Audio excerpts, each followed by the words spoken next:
Craige Lewis exposes. Wait, nope. Yeah, guess we in. That's interesting. Just give me a minute. 1 second. And we are back.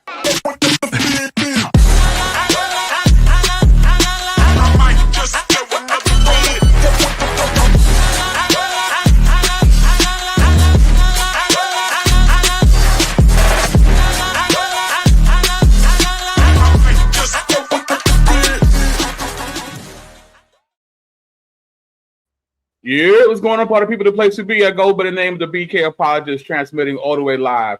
New York is the city. Brooklyn is the borough. What's good? What's popping? Happy Friday to everybody. I hope everybody had a good week. You made it. A lot of people couldn't say that, but you can, and we do thank God for that. Of course, we got to say what's up to the people in the chat who are not presently here, but that's okay. We're going to keep it pushing. But I'm hoping eventually somebody will show up and say hi and not make me feel like a loser. But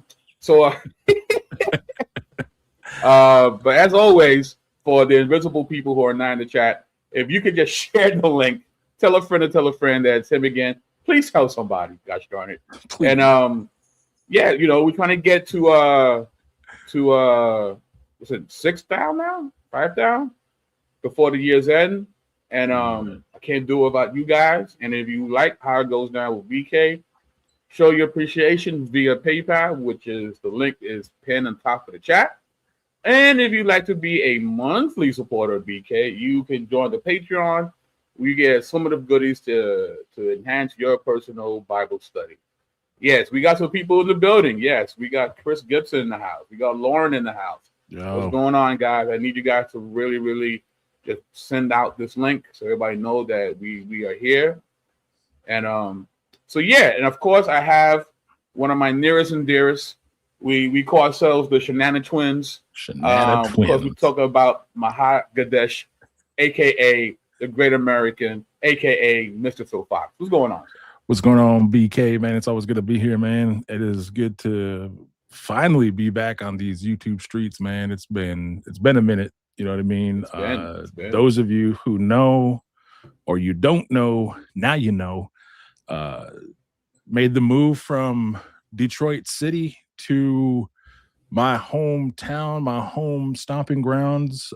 So I am no longer coming to you live from the land of the Anishinaabe and Potawatomi. I am now coming to you from the ancestral lands of the Mandan, Hidatsa, and the Arekara people who happen to be my people. These are my homelands. These are my lands. This is my land that we are on, and I'm coming to you live, and I'm proud to be that and proud to say I am with my brother BK. And whenever he gets here, whenever he gets to North Dakota, I'm just putting this on blast right now that I will be adopting my brother BK into my clan. Wow. So I'm letting y'all know that here today. Tonight. So I'm going to get all of the stuff together that I'm going to need for my clan to allow him to get into our clanship. And if and when he does get here, we will have that ceremony, and BK will be part of the Low Cap clan. Woo! Word, man. That's you heard it here first, ladies and gentlemen. Yeah, that's my man. I am deeply honored, bro. Like, wow, man. Yeah, I've been sitting on it for a while, and I've been praying on it. And every time we talk, you know what I mean. And just the fact that my man BK is always trying to figure out the lingo and wants to get educated, and he's genuinely intuitive and wants to know more about the culture and whatnot. You know what I mean. And I mean, we've always considered each other family, you know what I mean? So we might as well just get it done, you know what I mean? and bring you in, you know what I mean? So yeah, I mean, I always had an affinity, for it because, me being of Puerto Rican descent, there is some tribal things happening in my thing. Right. And my mom and dad, they've always, make sure that I understood about my Taino heritage and You know, so when I first started, you know, linking up with you, it's like, man, this feels familiar. You know what I mean? In so many different ways. And bro, I'm deeply humbled by that. I can't wait to get jumped in to the gang. You know what I mean? Yeah. That's amazing, bro. Yeah. So yeah, I'm gonna, for real. I mean, there's certain protocols and stuff that we gotta take care of. So there's certain things that I need to get together myself and then let the clanship know, like, hey, look, I have someone who I'm looking to adopt, and you know, the clan then will kind of mull over it and kind of get to know who you are, and I'll basically state my case in front of them, and then you know, we'll do what we got to do. And then usually it can be a private ceremony, but also too, you can do a public ceremony as well. You know what I mean? But then you'll be adopted into my clan, and then you'll be officially my clan brother, and you will know, it doesn't even matter by blood. Our Hidatsa ways, you will now be Hidatsa. And it doesn't matter what clan or tribe you come from, you will be part of the Hidatsa people, and you will be a locap. Wow. Do I get a name and everything, or we can work on that too, bro. Yeah. Yeah. Wow. That's amazing. Thank you so much, brother. Yeah, bro. Wow. Okay. So thank you and good night. Because I don't need to stream after that. I mean, I'm good now. I'm down with the clan. You know what I mean? The right clan, not the one with 3 Ks. The right clan. Yeah. You know? Yeah. So amen. That's great. But we are here to discuss an individual that if you are a fan of Christian hip hop, you're probably not a fan of this individual. You're gonna be mad.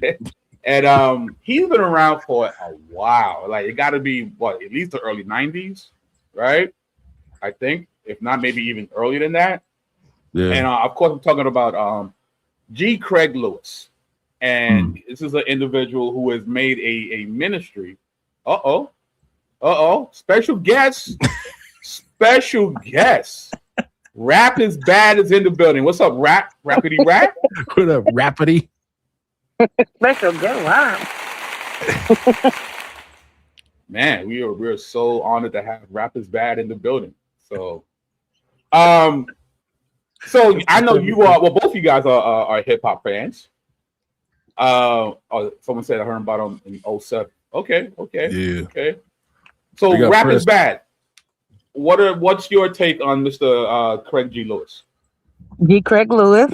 So that's actually why I hopped on, because when I was, a long time ago, when I was young and feisty, I had went to a conference that he was the headliner at.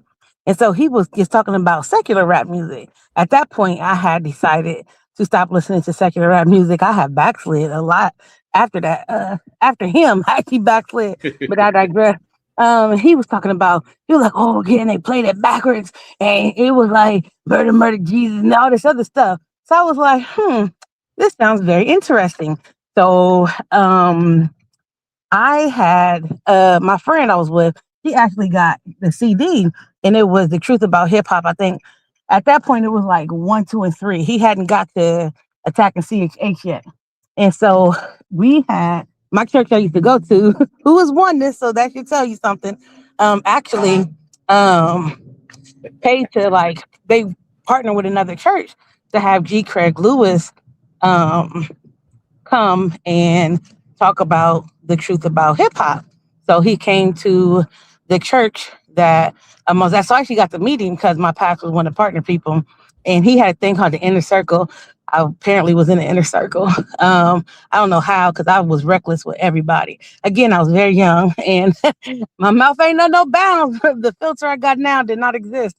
And so I had met him, and then he was talking, and he was saying stuff about aliens then too.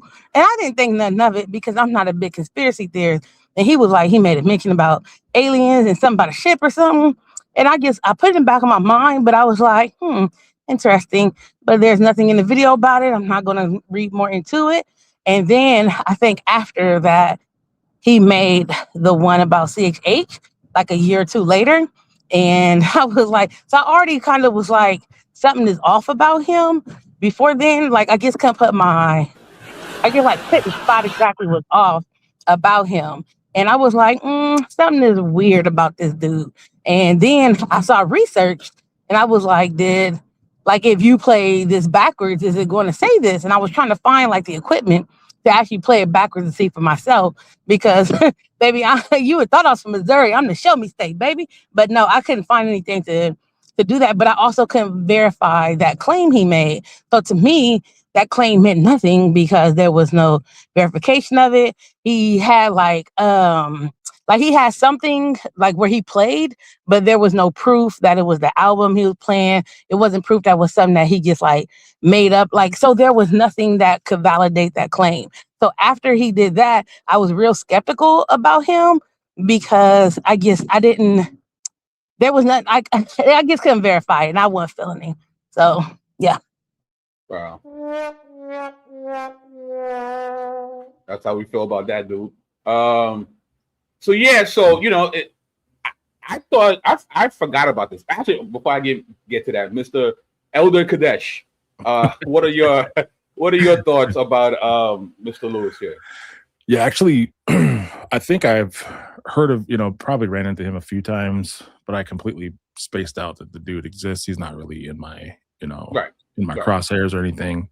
Right. But yeah, I mean, it's kind of weird to me because I listened to the interview as I was driving home a little bit ago, and it like he's all over the place with his arguments. Like first he sounds like a fundamentalist, and then he goes and just like totally flips and sounds like just this crazy, wild continuationist, I battled this demon and blah, blah, blah, blah, blah and stuff. And then, so, I mean, I just kind of didn't really know like kind of what his arguments are, and everything seemed like really sort of inconsistent, you know what I mean? As far as, where he kind of fits in theologically. Yep. So yeah, I mean, so I just listening to it though, it just seemed like a bunch of, a lot of feelings based type, emotional type stuff that he kind of weaved together.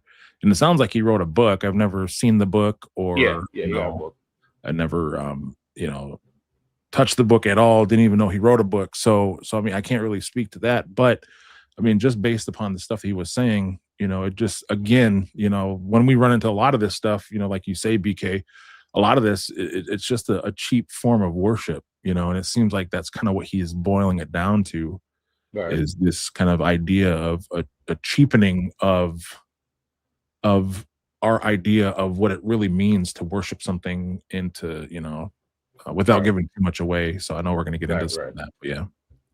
Chris says, I live in the Dallas area, and in 2012, me and my sister went to the church he preaches at here. And he didn't really preach out of a text in the Bible, but he made references to the music industry. Well, that's troubling. You go to church to hear the word of God, and not conspiracy theory. So that's very troubling. And that's another thing too I want to bring up. When I seen him, he like mentioned the verse, but he didn't like delve into it. He went straight into, and rap is bad.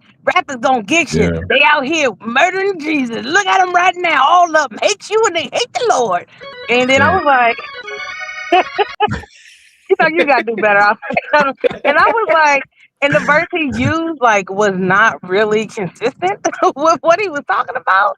And I was like, that don't make no sense. It just didn't make sense. But everybody around me was like all hyped and was like, oh yeah. Oh, it's Craige Lewis. And I was like, maybe it's me who's wrong because this don't make sense to me. But then again, I was hanging around with people who, don't probably ain't read the Bible themselves. So who knows? But yep, that was one of the other issues I had with him too.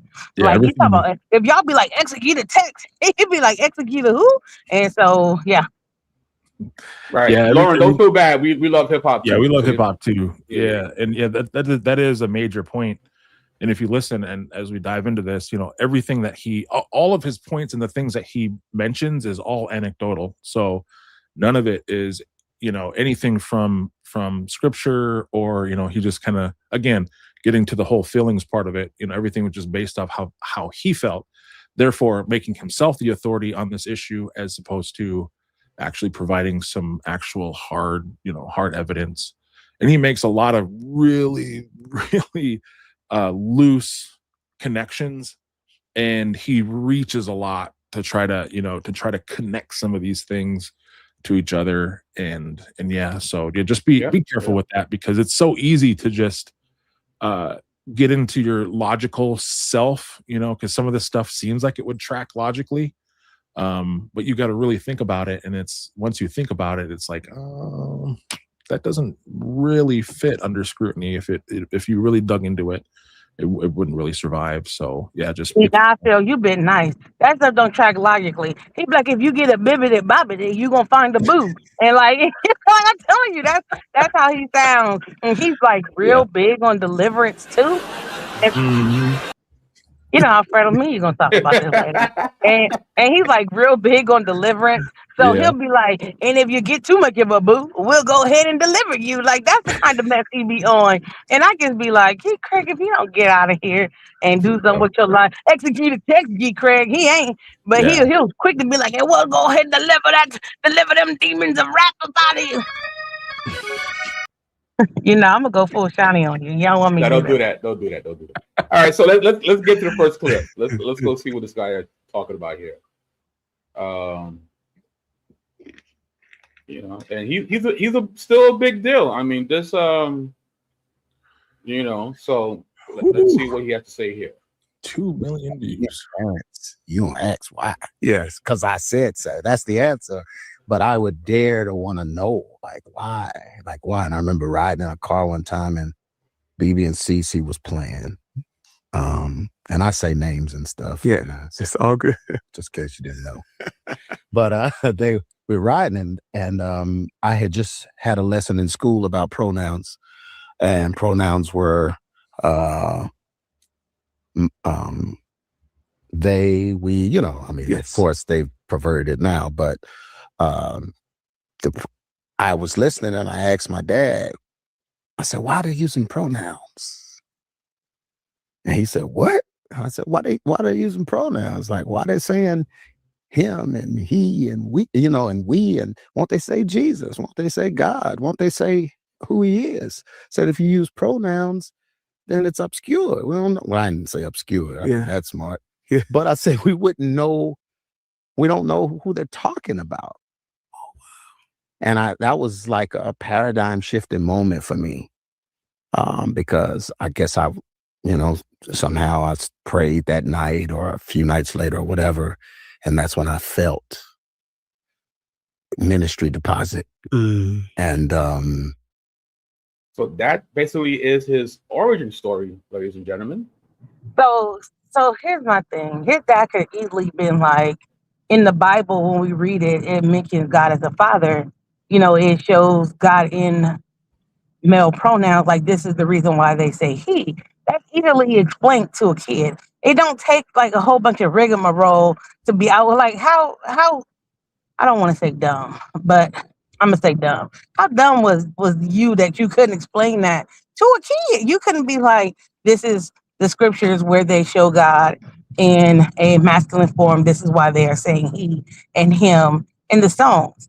There's a ministry deposit. With the Bank of Jesus went ahead and gave me a couple of ministry credits, and now here I am lying to folks. That's what he might as well should have said. So yeah, that's wild. That's wild. But so let's get into it, man. You know how we do over here. So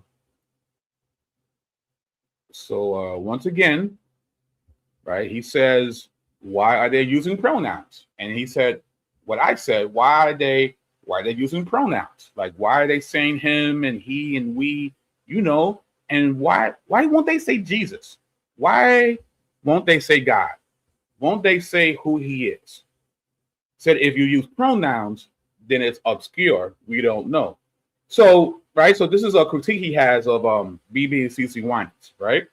So when you look at like a particular song from them, like Up Where We Belong by BB and CC Winans, what's the first word in that lyric? Lord, lift us up where we belong, where the eagles fly on mountain high. Lord, lift us up. And then further down, but he'll wipe every tear from our eyes. Lord, lift us up. Jesus. So here in one verse, In fact, I think this is the chorus. Lord and Jesus, right? Mm-hmm. And again, here's another record with BB and CC, right? He's coming soon, working and waiting, all come. There's still room. No man knows the hour when we'll see the groom soon coming for his bride. He's coming soon. Mary, don't weep. Dear mother, why moan? You say that I'm too late, and I say you're wrong. Just show me where he lies, and he'll rise from the tomb. And when he cracks the sky, we all shall rise too. All right. We can't infer who this is about, even though we don't see the word Jesus. Nah, because that could be Aloysius from down the street cracking the sky. You don't know that. You can't say that. And Aloysius' mama might be named Mary too, so we can't just assume that that ain't Aloysius. And Aloysius is gonna rise from the tomb. I'm just saying, you don't know what Aloysius is gonna do. You just can't assume it's Jesus. It could be Aloysius. Pretty powerful, man. Why you gotta put Aloysius' business out in the streets like that, man? I'm just saying it could be Aloysius. Is my point. Is that y'all trying to make it seem like it could be just only Jesus. What about Aloysius? Mm-hmm. And the blood, right? BBCC with MC Hammer, right? The blood that Jesus shed for me way back in Calvary, the blood that gives me strength from the day to day, it will never lose its power. Again, they're saying Jesus, right? But as solo artists, they speak about Jesus. CC, solo records. She has a song called Jesus, You're Beautiful. Another song, Just Like You, Jesus. No, it needs to say Jesus. Jesus is beautiful. It says just like Jesus. Jesus. Come, Jesus, come. That's what it should say. How dare you use pronouns like you and yar? BB too, though. BB in his solo records has also mentioned Jesus. He has a song called In Jesus' Name. He has another record called Jesus, Children of America. Right? So now, to your point, Michelle, right? Pronouns, right? The use of pronouns. In the KJV, New Testament, the total masculine pronouns, he, him, his, 20,000 times these pronouns are used in the New Testament. Okay? Portion referring to Jesus in narrative sections, the best scholarly estimate is 6,000 to 7,500 pronoun references to Jesus. So if you have an issue with BB and CC using pronouns, then you're going to have the issue with the actual text itself. Right? Now, to his point, though, right? BB and CC don't use Jesus and Lord a lot on their records. That is true. They do use a lot of pronouns. But what he's doing here is a thing called poultry. Perhaps the opposite of an altruistic lie is poultry, a false implicature, which involves bringing about a false belief via a truthful statement. It is true that they mostly do use pronouns in their gospel records. That is true. But to make that leap into they don't want to talk about Jesus, it's not true. But he's using this actual truth to segue into something that's just not true. And he does this a lot when he talks about the whole hip hop is bad thing. Okay? So, questions before we continue? Comments? No. Anybody? No, I'm good, bro. How about you, Rap is Bad? Hashtag Aloysius. Hashtag, my bad. Hashtag Aloysius. All right, let's get to this next clip. Just give me a minute. Talk amongst yourselves. All right. Yeah, that's going to be a t-shirt. Hashtag Aloysius. Hashtag Aloysius. All right, here we go.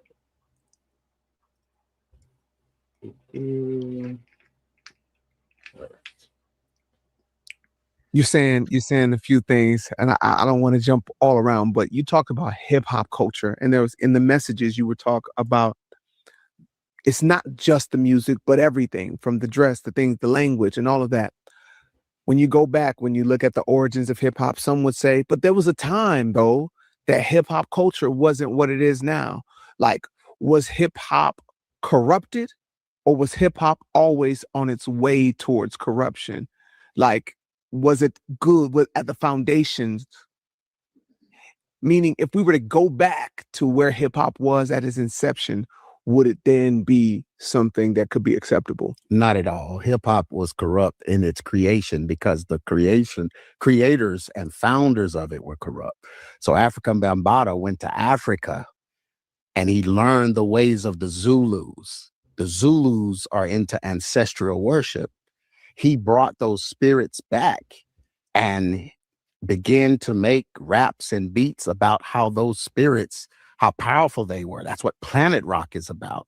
You know, Planet Rock, don't stop, rock the planet rock. That's basically false god worship rock, because the planets into the Zulus were considered gods. And so from the beginning, it's been corrupt. When I was trying to explain it, people was like, oh, no, it's just beats. No, it's not beats. If you know anything about frequency, you know that it's never just beats. It's never just music. Music carries the heart of the author that created it. All right, guys. So your thoughts on that? I like how does that like all through the interview, like his mind's blown. Oh no. Again, anecdotal evidence. I mean, yeah, so that brand of hip hop, but he's neglecting that there's all kinds of subgenres within hip hop, within rap, hip hop.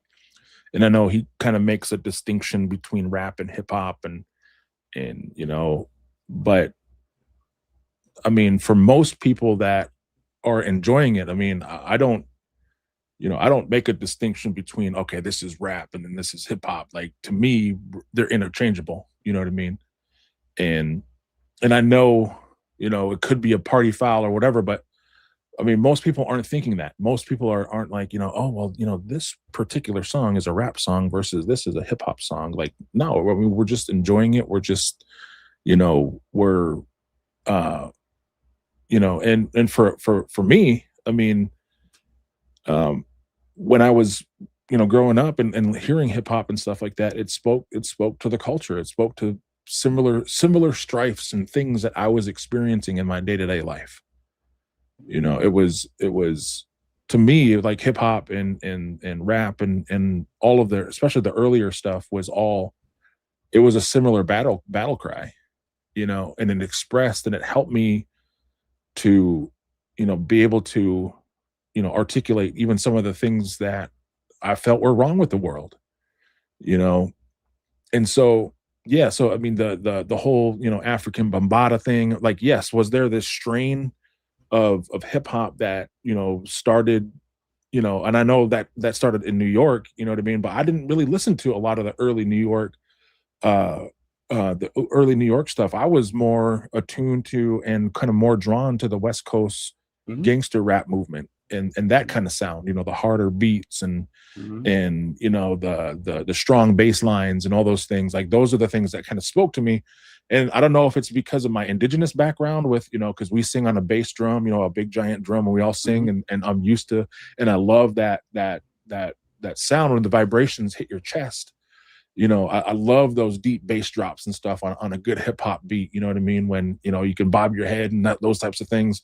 Those are the things that are speaking to me. So just to simply make it one dimensional and say, oh, and its origins, you know, look at African Bambaataa, you know, like, yeah, that was just one piece of it. Well, what about the Public Enemy type stuff where they were crying about the injustices and things, you know, trying to bring forth to the masses the injustices that our people, you know, minorities were facing on a day-to-day basis. So to simply just, yeah, and you know, sisters put it in the chat, you know, Sugar Hill Gang, you know what I mean? Like, you know, there was all these other pieces, and to just simply boil it down and to distill it down to just African Bambaataa, because he had elements of you know, quote unquote ancient African religion, which weren't ancient African religions, as because this is my brother BK's channel, you know, and because we know that's not the origin of these things in the first place. But yeah, so, you know, it just, again, you know, that's the part of this stuff is, you know, this was part of it. I was like, man, this dude really sounds like a fundamentalist. You know what I mean? He sounds like your, anti-black guys. You know what I mean? Like, one of them types. You know what I mean? Right. Who simply just, kind of take things and distort them to fit their narrative. Right. And that's problematic. You know what I mean? Because it is creating a false narrative. To simply just say this whole thing was based upon African Bambaata's his sound and his movements and the things that he was bringing and his own sophistication and those types of things. Like African Bambaataa was just a sliver, you know what I mean, of the whole movement. So yeah. What about you, Rap Aloysius? What's your take on that? So first things first, if I'm remembering correctly, he says that hip hop is called hip hop because they like the way the hips were like kind of hop when they were dancing. That's what he said. If I'm remembering correctly. That was later on in the video. And that's not true at all. So he has now evolved in what he's saying hip hop is, because that's what he said in his original videos. So he's not even consistent in his own. Oh, this is why it's called hip hop. The hips was hopping. Now, all of a sudden, African Bambaataa came back with spirits, and that's why it's called hip hop. But language matters. Here he says, so he's deterring you. He's already creating, like when they have prisoners come in chains, it creates a narrative in your mind, like, oh, they have to be guilty. So he's already creating a picture that hip hop is inherently evil because ancestor worship, and he came back with these spirits.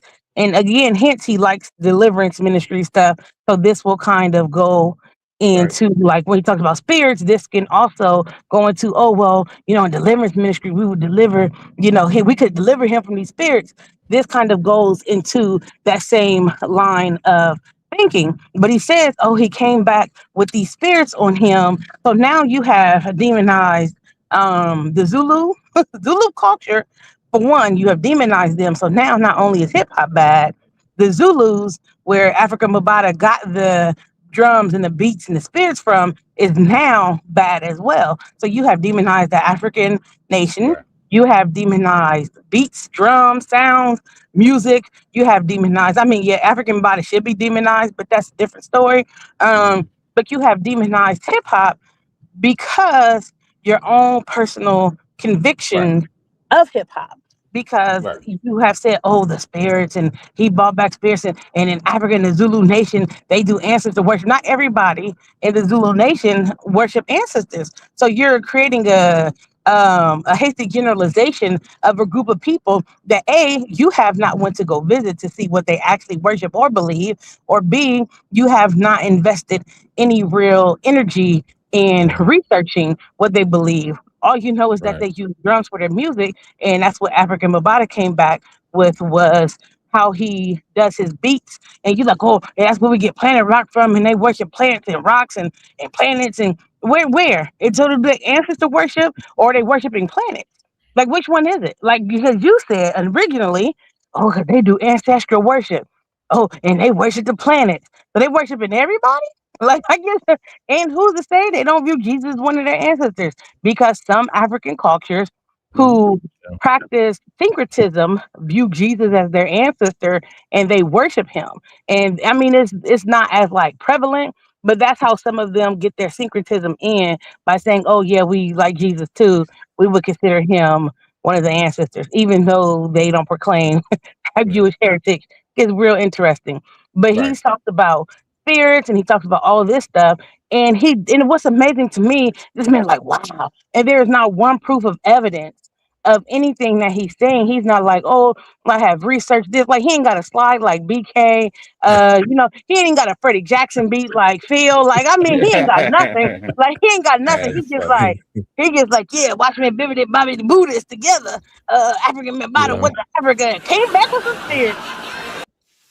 Alfredo, you and I gonna really have a long conversation about this. But I just, like, I don't like how he demonizes the Zulu nation while he's trying to degenerate hip hop. Like, you could just say, I don't like hip hop. I don't like what it stands for. Like, me and Pastor Troy, we go at it all the time about hip hop music or whatever, and just say these are the reasons I don't like hip hop because it resonates with me because I don't like the culture that it creates with the drug dealing and the violence or whatever other reasons that you have to not like it. Just say that is my take on hip hop instead of and he came back with spears and the whole nation taught him and they worshiping planets and rocks. Yeah. Like, you know, get out of here. Right. Yeah. So a few things. So the culture that we now call hip hop existed before the term was even put on the culture. That's one, right? Like, you know, people who danced on the break beat did not call themselves break dancers. That's something the media actually put on them, you know. So a lot of terms that we see didn't even originate with the people in which these names were put on, right? And Bambaataa, even though he wasn't, you know, at the inception, he was one of the people that actually did make the culture go global. So we have to give him that. Yeah. Horrible human being, hurt a ton of people, ton of young people, and you know, so we have to say that as well. So yes, he did bring the culture to the world, but he also brought a lot of sin and wickedness personally as well. So, but with that being said, there's one more point, BK, if I could. Yes, sir. So, I mean, you know, here's your apologetics minute. So, like, this is where we do need to be careful as Christians, right? Because just like, you know, Sister Hip Hop is bad or rap is bad said, you know, he created this entire straw man narrative, right, based upon an assumption that he has drawn up, whether it's to sell a book or whatever. I'm not going to, you know, whatever his motivation is. But that's why it's imperative to ensure that you are steel manning the position of the other person, right? Because you can, you know, we can have this tendency. So if something feels off or something is bad or something, you know, we have this reason as to oppose it. That's fine. But we need to, as Christians, right, we need to handle this correctly. And we need to do the research and understand the actual, right? Because I'm sure we'll get into it, but he, you know, he digs into a bunch of reasons as to why, and he alluded to some of it, you know, the beats and you know, they can reverberate and they're structured in such a way where they enter your soul and all this kind of stuff. And some of that is real hokey. None of that, you know, I'm sure there's some sciences behind it. But again, it sounds like he just has a very passing knowledge of any of this stuff. And it's real surface level because, right. I mean, you know, so again, we need to be careful. And regardless of whether you think something is right, wrong, whatever, you know, we need to make sure, and you need to make sure that if you're opposing something, you have to be educated on it. And you can't just create this narrative because it's dangerous. It's dangerous. Because he has a large following. 2 million people have viewed this video. And he's on record now saying that, well, this is bad. And people are going to take these little nuggets of what he says, right?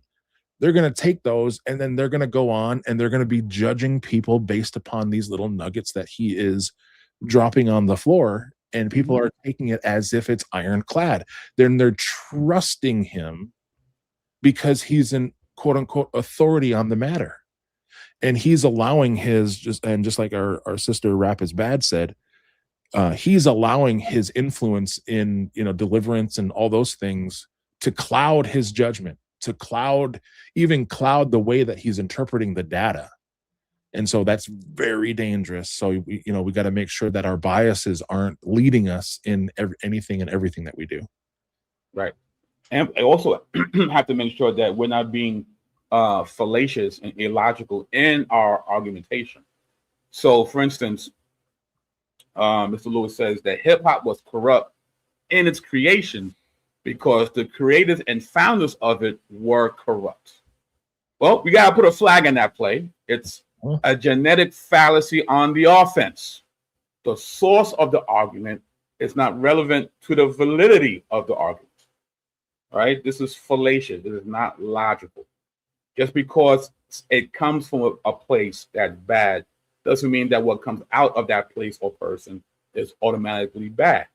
2 + 2 is 4, even if Hitler says it. Okay? So his entire defense for what he does when it comes to speaking on the ills of hip hop and hip hop culture rests on a fallacious argument. His whole defense for what he does is one big genetic fallacy. It's fallacious. It's not logical what he's saying. Okay? So if something, right, if we go by his argumentation and we say that this thing is bad because the origin from whence it's coming from is bad, then we're going to have a problem with many things in the Bible, like the Ark of the Covenant, for example. Okay, BK, what in the world are you talking about? All right, watch. All right, this is from a book of a good friend of mine. You've seen him on the show a few times. It's the Ark of the Covenant in its Egyptian context by Dr. David A. Falk. Actually, Phil, can you read this for us? The Ark of the Covenant was known, as we know it, from the Hebrew Bible, is steeped in the culture and context of its time, late Bronze Age, circa 1500 to 1200 BCE. The people of the age beloved an angelic snake spirits spitting fire, entrapped demons, and gods wandering the land. Into this milieu,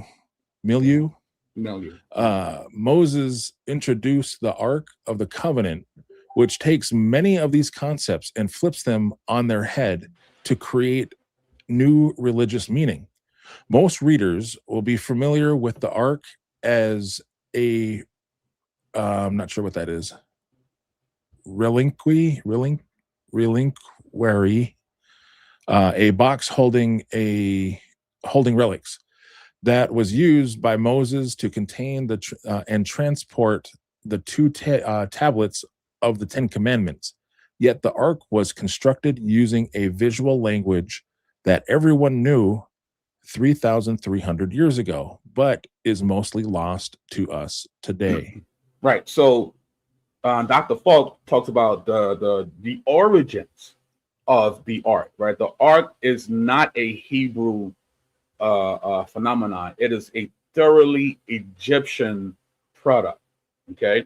The Ark of the Covenant was similar to ritual chests, but it was also similar to Egyptian shrines.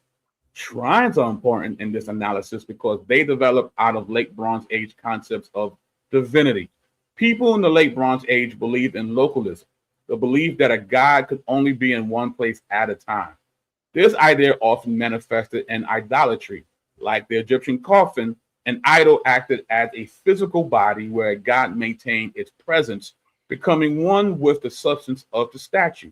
In Egyptian rituals, this idol was, quote unquote, enthroned on a standard and placed inside the holy space of a shrine. For small chapels or private worship, the shrine was housed inside a small tent, forming a tabernacle. That should sound familiar to us. For larger chapels and temples, the shrine was replaced with a bark. So it's talking about the evolution of ritual furniture in ancient Egypt, and that the Egyptian people would house their deities in these shrines. And these shrines would end up becoming portable because, you know, when they went out to war, they want to make sure their gods were with them. They want to make sure that they were local to their proximity in order to ensure victory. Okay. And here's some examples of these things. We see the Anubis chest of Tutankhamun. Okay. Looks very similar to what we now know as the Ark of the Covenant. Right. And here's another relief. This is a votive shrine to Wetwawet, from the Abydos temple of Seti I. We have here, and now this is very similar to the Ark of the Covenant. It says 4 priests carrying a car shrine on poles at the Abydos temple of Ramses II. Here we have a chest being carried by poles with flanges. Again, very similar to what the Israelites would later have known as the Ark of the Covenant. Now, here's the thing. Yet, when the Israelites built their tabernacle, they did so without an idol. A sacred shrine without an idol was unprecedented in the ancient Near Eastern world. By excluding idols from the ark, Yahweh flipped the notions and symbols of ancient Near Eastern religion and demonstrated that he was not cared for by human hands, never slept, and was always on the throne. Thus, Yahweh worked within human religious understanding, but utterly transformed it. Therefore, even though Yahweh is not bound to human limits, he condescended to mankind, deferring to human expectations of divinity. The cherubim had wings that stretched out over the mercy seat, and the Shekinah glory met with man from between the wings of the cherubim above the ark. God did not try to change the beliefs of the people before engaging them, but instead respected human frailty and human notions of the divine, inverting or modifying those beliefs to teach humanity new ideas about himself. So God, Yahweh, is using basically popular references that his people Israel would understand. Because you got to remember, prior to the Exodus, they spent centuries in ancient Kemet, in ancient Egypt. So he has to speak in a way that they would understand. And the Ark of the Covenant was the way that he did so. And this is from John H. Walton. This is an excerpt from The Lost World of Genesis 1. As a result, we're not looking at ancient literature to try to decide whether Israel borrowed from some of the literature that was known to them. It is to be expected that the Israelites held many concepts and perspectives in common with the rest of the ancient world. This is far different from suggesting literature was borrowed or copied. This is not even a case of Israel being influenced by the peoples around them. Rather, we simply recognize the common conceptual worldview that existed in ancient times. We should therefore not speak of Israel being influenced by that world. They were part of that world, right? A lot of times we forget, and we like to think of Israel as being in a vacuum, but they were in the Levant, in Egypt, in these different regions, and they shared similar motifs and understandings of divinity. To continue, the texts serve as sources of information for us to formulate the shape of each culture's ways of thinking. In most areas, there is more similarity between Israel and its neighbors than there is between Israel and our 21st century Western world.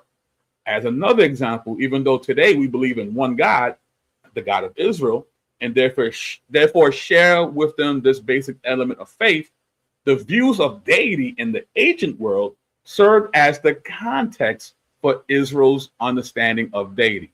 It is true that the God of the Bible is far different from the gods of the ancient cultures, but Israel understood its God in reference to what others around them believed.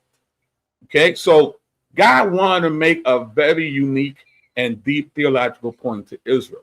And the way he went about it is, all right, I know that you guys are used to having portable deities, right? Cool. We're about to leave. And we're about to make our exit out of Egypt, and I know you're going to want me around. And the way you understand gods and God itself, you need God to be local. You need God to be around you all the time.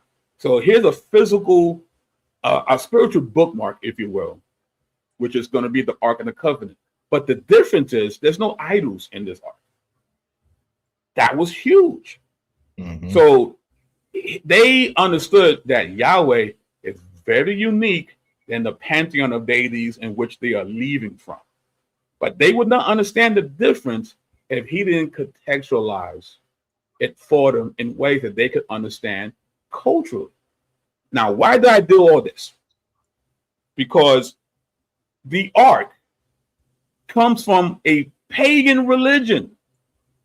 It is thoroughly 100% pagan. Right? We saw arts for Anubis and all these other gods. But yet God used this motif to give Israel an understanding of how unique he is in comparison to those other deities.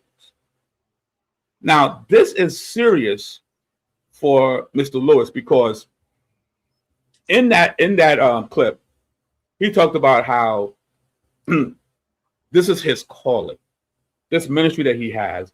God specifically deposited this ministry. This is problematic, because if God's giving you a ministry, why are you going against the same God who contextualizes his revelation to people? There's a problem here. This is a serious problem. You're saying that God gave you this ministry, but here you are saying we cannot contextualize God in ways that people can understand. So you're being contrary to how God reveals himself to his creation. That's serious. That's a real big red flag. You guys want to share anything before I continue? I think we also forget that there's a lot of reference to music in the Bible and how they worshiped and celebrated God in the Bible. It wasn't just they just sat there quietly and solemnly and all they did was pray and there was nothing. There's a lot of times where they were like, oh, we're going to pull out some cymbals, some clangs, we're going to get it in. Like David literally had them worshiping 24 hours a day in the temple. And part of that worship included music and instruments and sound in that worship. Like David was like getting down so bad, like his wife was like, I'm ashamed of you. You now have no clothes on. You acting a fool. You're doing all this for the Lord, and I will have none of it. We would not have it, no. And so there is a lot of things that, like, he's probably wanting people to be like, and Satan was the ministry of music in heaven. Like he probably believes that too. But we do see like a lot of references to music in the Bible, and I think to like discount that and to discount the fact that part of our worship to God in heaven will be in the form of music, or in the form of like our worship will be in the form of singing praises and spouting out praises. A lot of it will have to do with that, because I just think it's wild to take a whole like genre, because he don't like hip hop, rock and roll, nothing. CHH, nothing. BBCC1, and nobody's safe. So I think to like throw music away in general when it is a major component is wild to me. But I don't make the rules; I just live by them. Sometimes you better not have any tracks after that, Alfredo. Okay. I can't promise anything. No, you can, and you will. I'm gonna make a live about you and how you. Elder Cadesh. Elder Cadesh, your thoughts, sir? Yeah. Yeah. I mean, again, this whole. I think they did make mention of a couple times about there's music, and they did make mention there was the master music, or the like some of those things, but to totally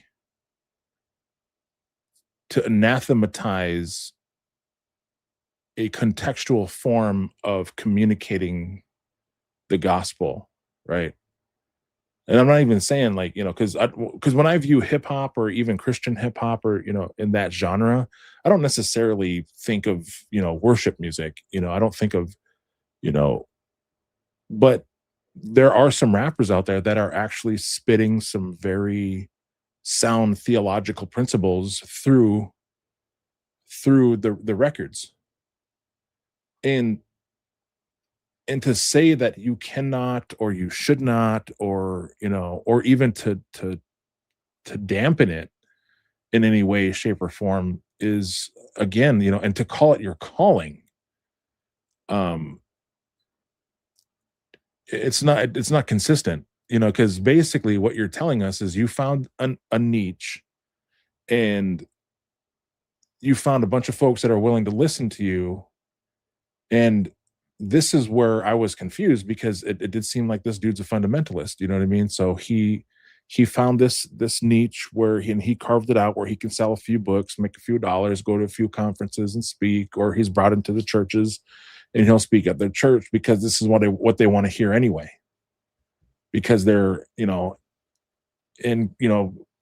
hip hop is usually seen as part of Black culture. And so a lot of folks that are going to be listening to this stuff, and I don't want to drive it there, but it does have the undertones of being a bit racist. And because he's a Black man saying that hip hop is bad and making all these generalized statements, unfortunately, there's a lot of folks that are out there, literally dancing for butter biscuits, not just being accused for it, but are actually doing it. Right. You know what I mean? And they're dancing for just the crumbs that, that white Christian evangelicalism will hand to them, because they carved this little piece out. So I'm a Black voice saying that hip hop is bad, and that's what they wanted to hear. Right. And unfortunately, that's just the world that we live in. And it saddens me, because these are the things that we do have to address. We have to address these things because they're out there and they're happening. And so yeah, it's just unfortunate that again, the Christian hip hop and listen, don't take what I'm saying or what we're saying as a rubber stamp saying boom, all of it is good. You know what I mean? There are parts of culture, and this also reminds me, and that's why this particular subject is so close to my heart, because for generations upon generations upon generations, I have been told, even to my face, that I cannot possibly be indigenous. That's why I actually wore this sweatshirt today, is because I was told I cannot be this and be a Christ follower. No. So I had to completely give up being any of this in order to follow Jesus. And to say that there was no part of my culture that was redeemable whatsoever. I had to completely wipe my slate clean and become what? Or act like what? Wow. And this sniffs of that, this smells of that. And that's why I get so burnt upon subjects like this, because I don't want it to become a race thing. I don't want it to become a thing about racism and those types of things. Right. But it smells of it. That's the angle that he's trying to push. And I'll also say the Ambassador's album, his first one, was more theologically rich than all the Truth About Hip Hop's combined together. For sure. But you know what? Not only does he have a weak argument, in fact, his argument collapses the very ministry that he professes to have. He's also, to your point, Michelle, misrepresents the Zulu. For he says, right? So African Bambaataa went to Africa and he learned the ways of the Zulus. The Zulus are into ancestral worship. He brought these spirits back and began to make raps and beats about how powerful these spirits were. That's what Planet Rock is about. Planet Rock, don't stop, rock to Planet Rock, that's not how the hook goes, by the way. But anyway, that's basically false God worship rock, because the planets into the Zulus were considered gods. Well, in African religion to philosophy by John S. Mbiti, he says the sun, moon, and stars feature in myths and beliefs of many peoples. The Zulu narrate that when God had created man, he gave them the sun and moon to be their light so that they could see. Doesn't sound like they believe these are deities. Sounds like, very similar to how, in Genesis, God gave the lesser and greater light so that we could see, right? So, but is the moon a rock though? Isn't the moon a rock? I mean, Yeah. So, don't that go to his point? Planet Rock the moon is a rock. They got the rock because they got this moon. Come on, Alfredo, follow with it. Yeah. Okay, Aloysius. Phil, if you could read this for us. Among many societies, the sun is considered to be a manifestation of God himself, and the same word or its cognate, it is used for both. Examples of this may be cited from among the Chega, Rua for both God and Son. Peoples of the Ashanti, Hinterland, we for both, Lu, Chang for both, Nadi, Asis for God, and Assista for Son. And the Anakor, Kazuba for both, among others, like Azande, Haya, Igbo, Miban. The sun is personified as a divinity or spirit, and thought by some to be one of God's sons. There is no concrete indication that the sun is considered to be God, or God considered to be the sun. However closely these may be associated. All right, say that again, Phil. Say that part again. However closely these may be associated. Right. There is no concrete indication that the sun is considered to be God, or God considered to be the sun. Right. However, get closely these may be associated. At best, the sun symbolizes aspects of God, such as his omniscience, his power, his everlasting endurance, and his nature. African religious and philosophy, John S. Mabiti.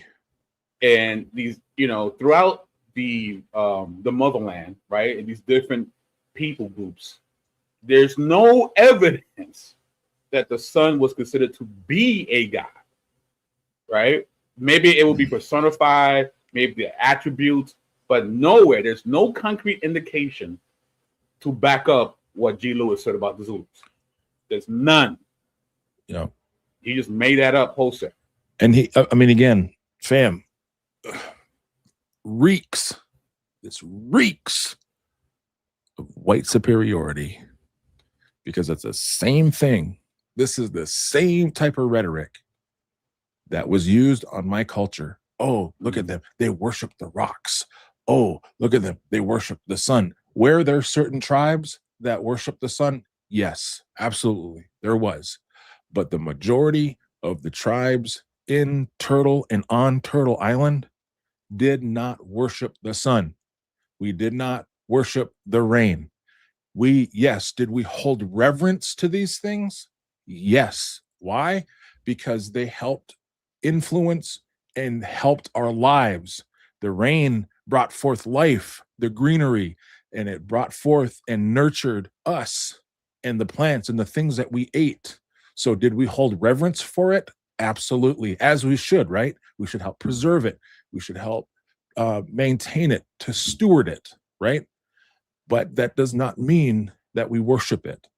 So this, again, a misnomer based upon white superiority, because that's the way they understood it. See, again, just that simple slip and that thought, that strain of thought, it's problematic. And we cannot continue to do this, especially if we are considered and we're considering ourselves children of God, and we are looking to represent other children of God. And especially if we're trying to therefore correct other children of God. So we need to be careful when we're doing these types of things. Absolutely. We don't want to misrepresent, because we hate when people misrepresent our beliefs, right?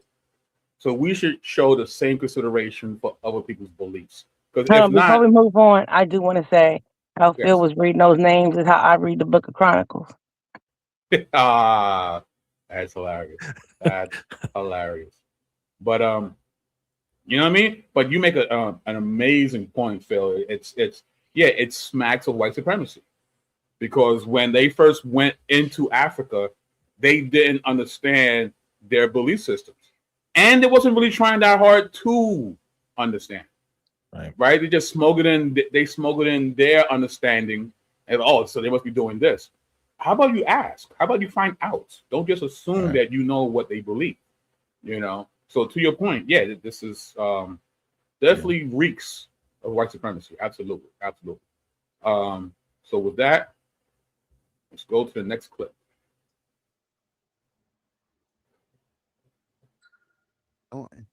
And not just him, but anyone who, submits to the Aleister Crowley's, teachings, because he taught musicians how to channel an old one, Nephilim, old one, to become famous. And that's what people don't realize. Like, do you look back at that and say, hey, maybe I was going too hard. Maybe I was reading into it.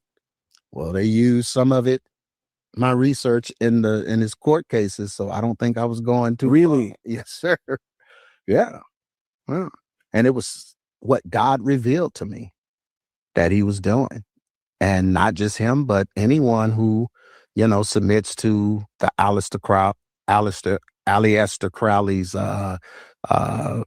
teachings, because he taught musicians how to channel an old one, Nephilim, old one, to become famous. And that's what people don't realize. Like,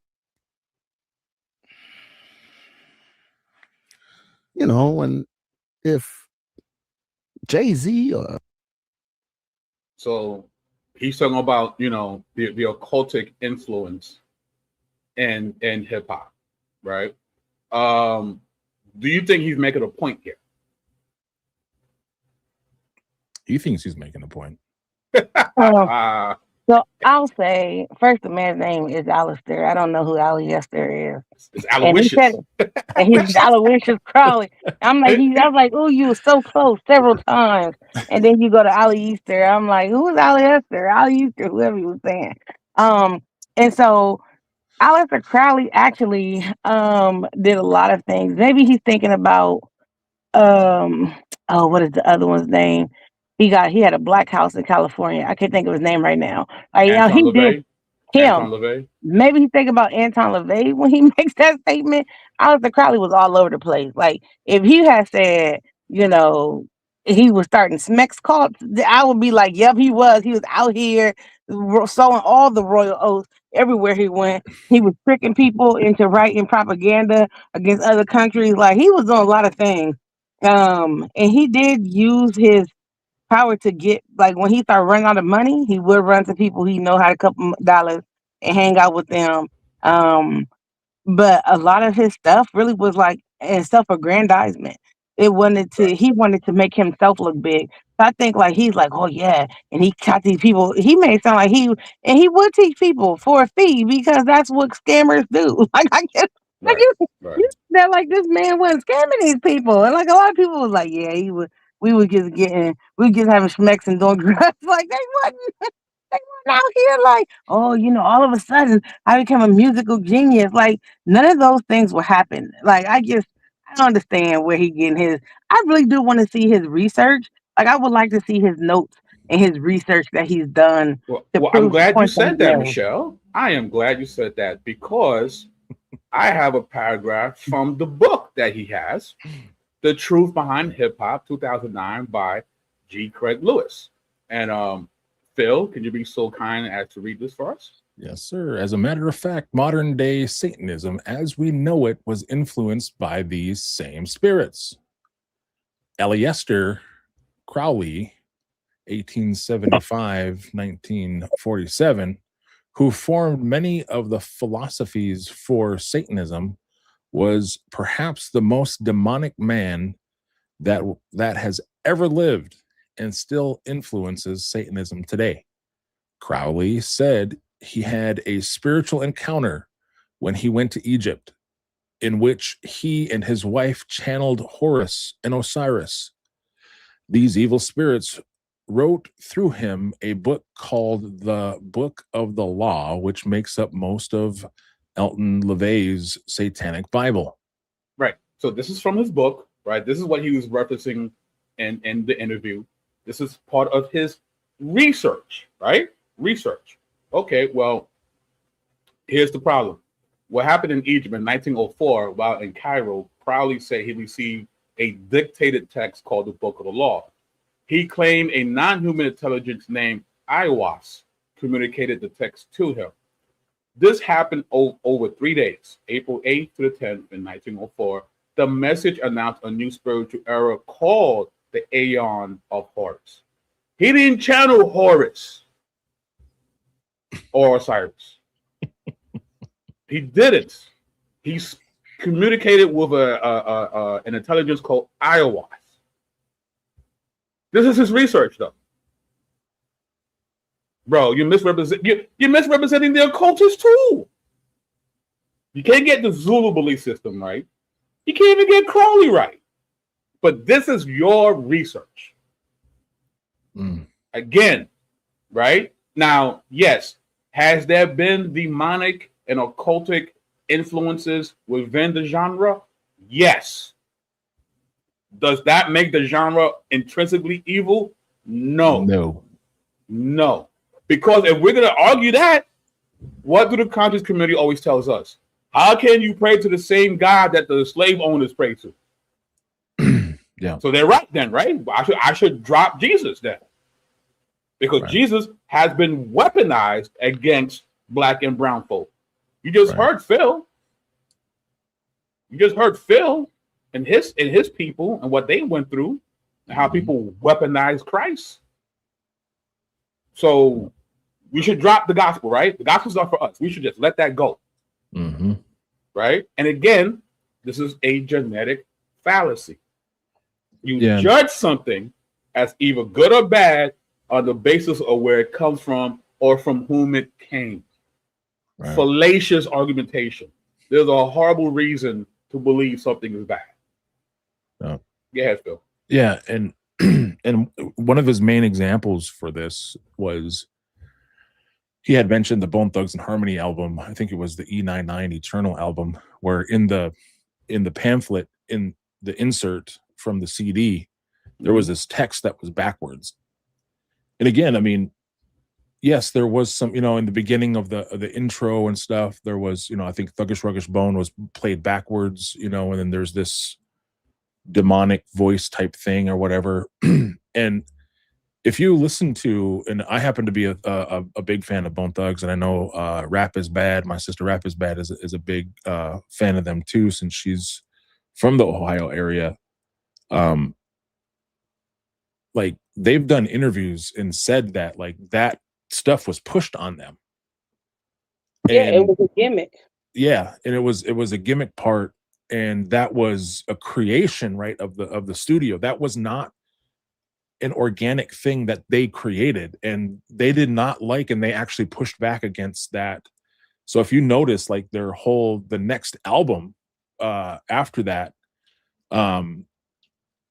a lot of their stuff was talking about the Bible and scripture, and actually, those of you who don't know, Crazy Bone is actually he's a Jehovah's Witness.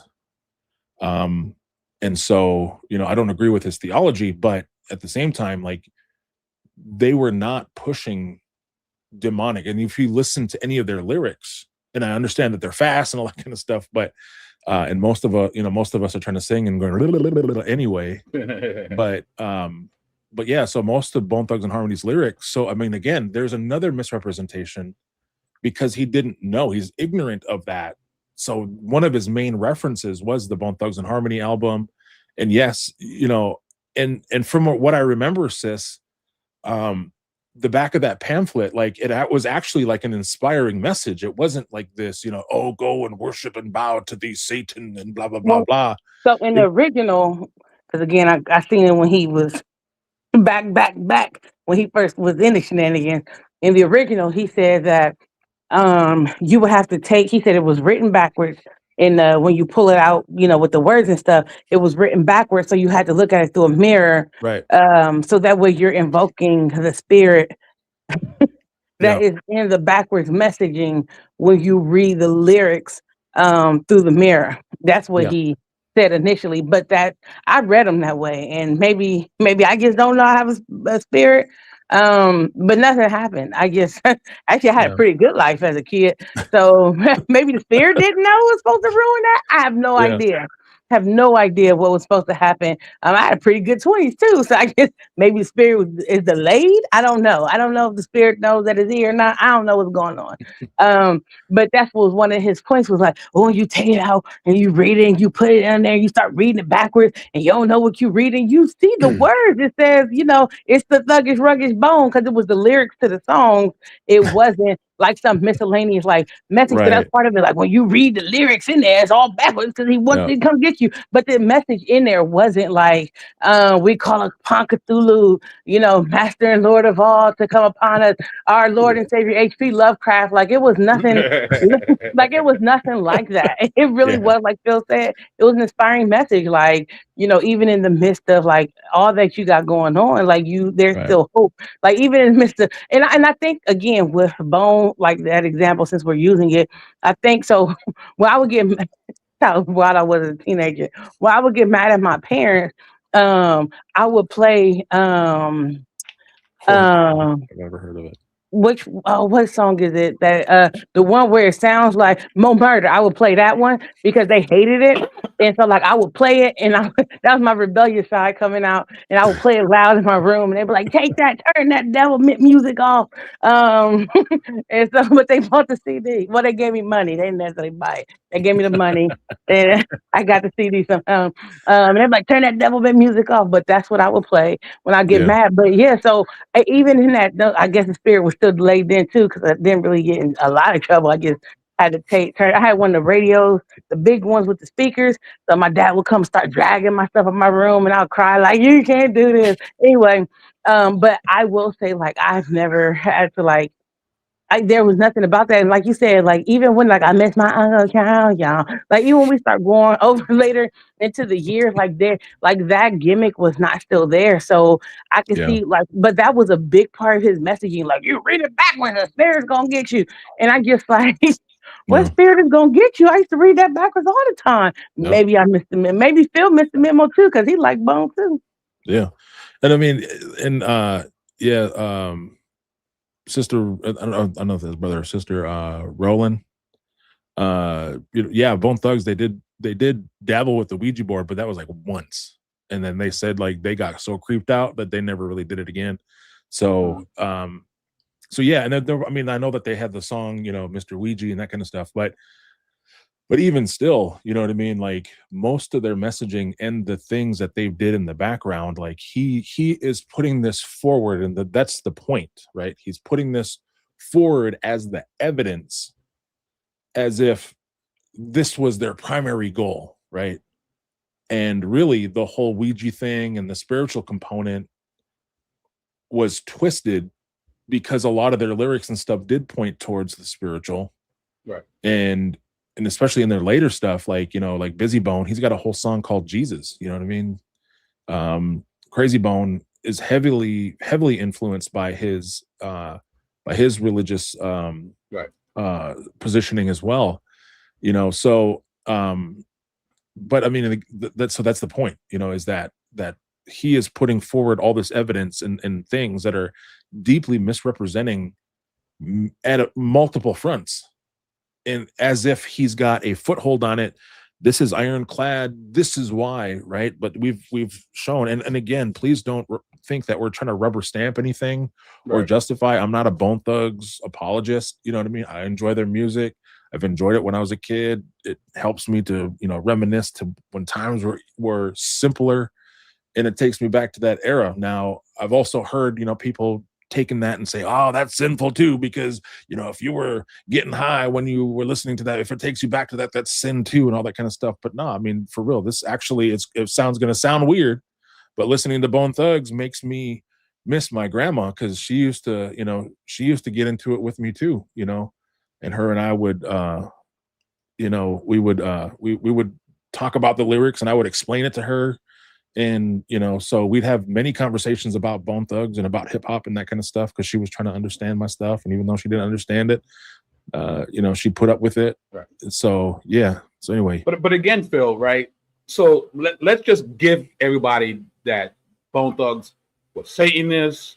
They were avid Ouija board practitioners. Let's give all that. Let's say all that is facts, right? That still doesn't make the medium in which they use to communicate inherently evil. Because again, if we're gonna just run with these genetic fallacies, you got to put the Bible down, because the Bible has been used to cast spells as well. Hoodoo, right? Hoodoo is what people think it's an African religion. It's not. But hoodoo is based on the 6 and 7 books of Moses. And that book is about how you use the book of Psalms to cast spells. So therefore, the Bible must be wicked, right? There's an entire belief system that uses the book of Psalms, an inspired text, to cast spells for good luck, romance, and what have you. What do we do now? We throw away the Bible? Oh, bro, you're doing it right. Exactly. Right. That's the point. Yeah. That's the point. Yeah. No, Jesus, you are right, bro. You know, so I'm not saying, you know, you can't, you know, use your conscience, you know what I mean? So for you, you know what I mean? If you want to stay away from hip hop, I'm not saying you got, you know, hey, you got to listen to hip hop. No. You know, if your conscience says, hey, I got to stay away from it, you know what I mean? Hey, that, you know, that's your road, you know, but for myself, it's not a stumbling block. But if I know that someone's around me or whomever, you know, and I think they even alluded to this, right? So would you turn, you know, who would you turn off your radio if Jesus came and sat in the car? Would you just put on worship music or whatever? You know what I mean? But I mean, no, I mean, you know, would I put on the edited version of Bone? Probably, you know what I mean? But I mean, again, you just have to, whatever your Jesus conscience heard says, worse. right? Jesus heard worse. Jesus has heard a ton worse, you know. And, you know, I've even heard, you know, some friends, and like when I was in Bible college, you know, I remember we stumbled upon this CD that had worship music on it, and it had like rock and roll music on it. And then I think it had like it was like somebody's mixtape or mix CD, right? And it was this burn CD. And so on it was like the tracks. And then so one was like, you know, some worship song, and another one was like a popular Christian song from the movement, or from you know, the 90s movement. And then there was like a hip hop song. And then I remember the comment made by my roommate. He was like, man, this is ignorant. Like, how can you put that on with that? You know what I mean? And so we just got to be careful, you know what I mean? Right. With making these things ironclad, and not allowing for grace. You know what I mean? Right. Because Lauren, real quick, Lauren, yeah. I have a whole video on hoodoo. I just put the link in the chat, so you want to look at it. So, but yeah, I mean, so yeah, that's pretty much it I wanted to cover with you guys. So, in summary, Mr. Lewis has a fallacious defense for what he does come in at hip hop. It's fallacious. It's not logical. Right. It's just not. And he misrepresents other people's views. He misrepresents the Zulus, and he misrepresents Aleister Crowley as well. So he's just making stuff up. He's making stuff up. That's just wild to me. Like all the things to say about Aleister Crowley, you make something up. Right. There's enough legit evil things you can talk about Aleister Crowley. There's no need to try to add some sassong to his wickedness. It's wicked enough as it is. It is. He was wild. Like he had multiple wives, couple kids. One might not have been somebody else's kid. He practiced sex magic. That's why I said that's why I said he had a sex cult, because he was more into that. Like, I ain't care about the music. Can I get a couple ladies? Y'all pay me a couple dollars, and we're gonna scam up this stuff, and everybody sleep with everybody. Like, that's what he was doing. Right. So again, you know, but this is not that you should feel compelled to listen or hear something that doesn't resonate with you. That's not what we're saying. If you feel, you know, that it would do something to your conscience, then please do not do it. You know, what we are saying is his reasoning for it it's not couched in logic and reason. It's not. Right. And he's out here, you know, making stuff up. He's literally making stuff up to demagogue other people and make everybody the boogeyman. The Zulu's the boogeyman. Alistair Crowley, well, he is the boogeyman. But a misrepresentation of the boogeyman. Right. And hip hop is the boogeyman. So be scared and come to me because I can protect you from the evil boogeyman for the low price of buy my book. Right? So, but before we out of here, man, some final thoughts. Let's start with rap is bad. So first I want to say that for Minister Elder Bishop Dr. G. Craige Lewis is that a lot of people who are like first come in contact with him are typically younger Christians and newer Christians, because when you become a Christian, you're like, I'm going to cut everything out. I want to be as holy as possible. I don't want anything to dampen my witness. I don't want anything less of the flesh, less of the eyes, pride of life. I'm going to let all of it go. I'm just going to be so on fire for God. And it's not that we shouldn't still have that. It's just that as we mature in Christ and we learn what the Bible says, we like, okay, I don't have to be so pious, and I don't have to, you know, wake up every day at 3:00 in the morning and cry aloud. I don't have to, you know, I don't have to do all of these things to look pious. My heart can be right. I will do the things of God. I'll spread the gospel. You know, I will disciple people. Whatever I'm doing, I don't have to be so legalistic with it, because a lot of times we become real legalistic when we first get saved, because we just like, we want to do everything right. And we start applying things to the scripture that's not necessarily there. It's kind of like the Pharisees was like, yeah, you can't do A, B, C, D, E, F, G on the Sabbath. And God was like, you're supposed to rest on the Sabbath, but the thing they added on to it wasn't necessarily part of the Sabbath originally. And that's kind of what we do as Christians. They're like, and you can't do this and you can't do that. And it's like, where's that in the Bible? I don't know, but I just feel like you should not be doing that. And those are the people who follow G. Craige Lewis. But what I've learned is, like, as people mature, because I've talked to other people who have stopped listening to him, it's like, as I read my Bible, as I matured, I realized a lot of stuff he's saying is faulty, and it's his opinion, and it's not actually fact-based. So a lot of his fans are kind of go into those realms. There's some people who stayed around forever, but like Phil said, they're fundamentalists, or they are heavy into deliverance ministries, because this is lightweight G. Craige Lewis. What you played tonight, this is lightweight G. Craige Lewis. So I will say that it's okay. Again, if your conscience is, hey, I don't want to watch these movies, because I watch horror films, like, and everybody don't like that. Like, my best friends, I consider my sisters, they typically don't like horror films. They be like, oh, here you go play with the demons. I don't really play with demons. That's what they say, because I like horror films. But I will never, like, they came and surprised me on my birthday, and it's like, oh, we watch scary movies. I was like, no, we can watch something else, because they don't like horror films. But because I love them, and they love me, so they're going to do it for my birthday. But because I love them, I would not subject them to that. And so it's okay for you to like something, and it's okay for them not to like it.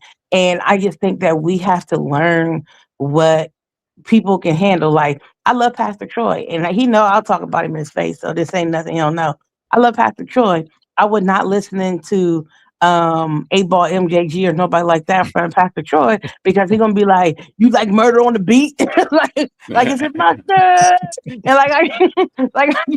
And and then we start going at it. But I wouldn't listen to it. It's not because I agree with him. It's because I love and I respect him. So in front of him, I wouldn't listen to like hardcore hip hop music or anything like that out of respect for Pastor Troy. So I just think, again, it kind of goes with your maturity level. Do you know what the Bible actually says? And again, this is lightweight. If you heard how he was about aliens and all kinds of other stuff, you'd be like, baby, just stick to the hip hop, because this is wow. But those are kind of my final thoughts. And do you want to know where I'll be at coming up, or is that something you're doing later? Tell us. Where you gonna be at, sis? I will be weeping and wailing at 3:00 in the morning. Get your life right, Alfredo. Get your life right. Oh, he letting it go too. I'm about to say, wasn't that funny? Me and you gonna have a problem. Where y'all gonna see me at is fighting Alfredo on the street. Oh man, dang, Wow. man. The hip hop music. Sunday. It's the hip hop music. Got me out here fighting Alfredo on the street. The main event. The main event. So, Mr. Fox, Elder Cadesh, final thoughts. Yeah.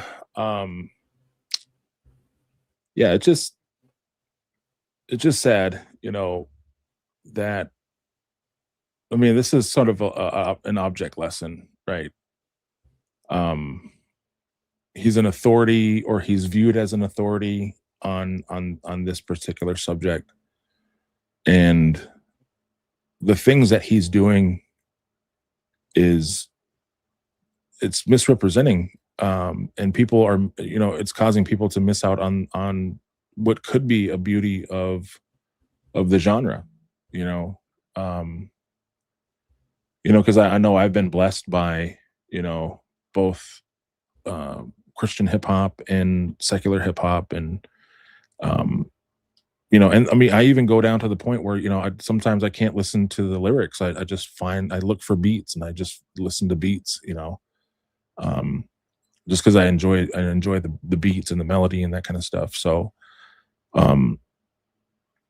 but so, I mean, and again, it's a cautionary tale, just to make sure, like, if you're listening to somebody, whether it's him or even if it's us, right?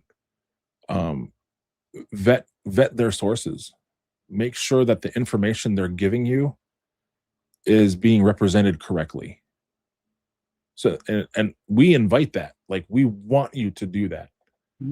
That's why we painstakingly go through, if you've seen my channel, I go through and make sure that all of the slides and the things that I present they're cross-referenced, and you can go to the same websites and things that I'm looking at. Same thing with BK, and a lot of us who are in the urban apologetics community, we make sure that we're sourced up and that we're providing you information that's good, so that way you can make that judgment on your own. But to just, and this is the scary part, and I was that way for a long time too. I was part of the misguided reform culture for a long time, and I just took the things that some of the leading voices in that reform culture were saying, and just ingesting it and then regurgitating it because it sounded good and it made sense to me logically.